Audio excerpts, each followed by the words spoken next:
لام میم، اہل روم مغلوب ہو گئے نزدیک کے ملک میں، اور وہ مغلوب ہونے کے بعد عنقریب غالب آ جائیں گے چند ہی سال میں۔ پہلے بھی اور بعد میں بھی اللہ ہی کا حکم ہے، اور اس روز مومن خوش ہو جائیں گے، یعنی اللہ کی مدد سے وہ جسے چاہتا ہے مدد دیتا ہے، اور وہی تو غالب ہے، بڑا مہربان ہے۔ یہ اللہ کا وعدہ ہے، اللہ اپنے وعدے کے خلاف نہیں کرتا، لیکن اکثر لوگ نہیں جانتے۔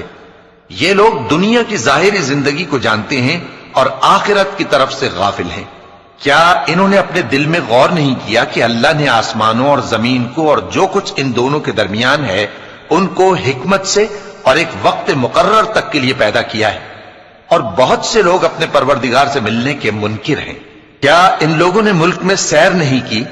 سیر کرتے تو دیکھ لیتے کہ جو لوگ ان سے پہلے تھے ان کا انجام کیسا ہوا۔ وہ ان سے زور و قوت میں کہیں زیادہ تھے، اور انہوں نے زمین کو جوتا اور اس کو اس سے زیادہ آباد کیا تھا جو انہوں نے آباد کیا، اور ان کے پاس ان کے پیغمبر نشانیاں لے کر آتے رہے۔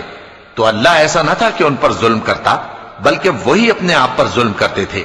پھر جن لوگوں نے برائی کی ان کا انجام بھی برا ہوا، اس لیے کہ وہ اللہ کی آیتوں کو جھٹلاتے اور ان کی ہنسی اڑاتے رہے تھے۔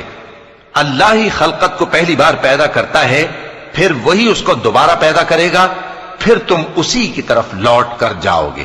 اور جس دن قیامت برپا ہوگی گناہگار نا امید ہو جائیں گے، اور ان کے بنائے ہوئے شریکوں میں سے کوئی ان کا سفارشی نہ ہوگا، اور وہ اپنے شریکوں سے منکر ہو جائیں گے۔ اور جس دن قیامت برپا ہوگی اس روز وہ الگ الگ فرقے ہو جائیں گے۔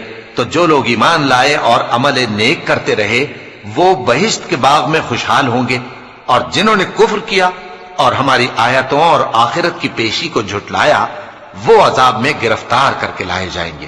تو جس وقت شام ہو اور جس وقت صبح ہو اللہ کی تسبیح کرو، یعنی نماز پڑھو، اور آسمانوں اور زمین میں اسی کی تعریف ہے، اور تیسرے پہر بھی اور جب دوپہر ہو اس وقت بھی نماز پڑھا کرو۔ وہی زندہ کو مردے سے نکالتا ہے اور وہی مردے کو زندہ سے نکالتا ہے، اور وہی زمین کو اس کے مرنے کے بعد زندہ کرتا ہے، اور اسی طرح تم دوبارہ زمین میں سے نکالے جاؤ گے۔ اور اسی کی نشانیوں میں سے ہے کہ اس نے تمہیں مٹی سے پیدا کیا، پھر اب تم انسان ہو کر جا بجا پھیل رہے ہو، اور اسی کی نشانیوں میں سے ہے کہ اس نے تمہارے لیے تمہاری ہی جنس کی عورتیں پیدا کی تاکہ ان کی طرف مائل ہو کر آرام حاصل کرو، اور تم میں محبت اور مہربانی پیدا کر دی۔ جو لوگ غور کرتے ہیں ان کے لیے ان باتوں میں بہت سی نشانیاں ہیں۔ اور اسی کی نشانیوں میں سے ہے آسمانوں اور زمین کا پیدا کرنا، اور تمہاری زبانوں اور رنگوں کا جدا جدا ہونا۔ اہل دانش کے لیے ان باتوں میں بہت سی نشانیاں ہیں۔ اور اسی کی نشانیوں میں سے ہے تمہارا رات اور دن میں سونا اور اس کے فضل کا تلاش کرنا۔ جو لوگ سنتے ہیں ان کے لیے ان باتوں میں بہت سی نشانیاں ہیں۔ اور اسی کی نشانیوں میں سے ہے کہ وہ تم کو خوف اور امید دلانے کے لیے بجلی دکھاتا ہے، اور آسمان سے بارش برساتا ہے، پھر زمین کو اس کے مر جانے کے بعد زندہ و شاداب کر دیتا ہے۔ عقل والوں کے لیے ان باتوں میں بہت سی نشانیاں ہیں۔ اور اسی کی نشانیوں میں سے ہے کہ آسمان اور زمین اس کے حکم سے قائم ہے، پھر جب وہ تم کو زمین میں سے نکلنے کے لیے آواز دے گا تو تم جھٹ نکل پڑو گے۔ اور آسمانوں اور زمین میں جتنے فرشتے اور انسان وغیرہ ہیں اسی کے مملوک ہیں، اور تمام اس کے فرما بردار ہیں۔ اور وہی تو ہے جو خلقت کو پہلی دفعہ پیدا کرتا ہے، پھر اسے دوبارہ پیدا کرے گا، اور یہ اس کو بہت آسان ہے۔ اور آسمانوں اور زمین میں اس کی شان نہایت بلند ہے، اور وہ غالب ہے، حکمت والا ہے۔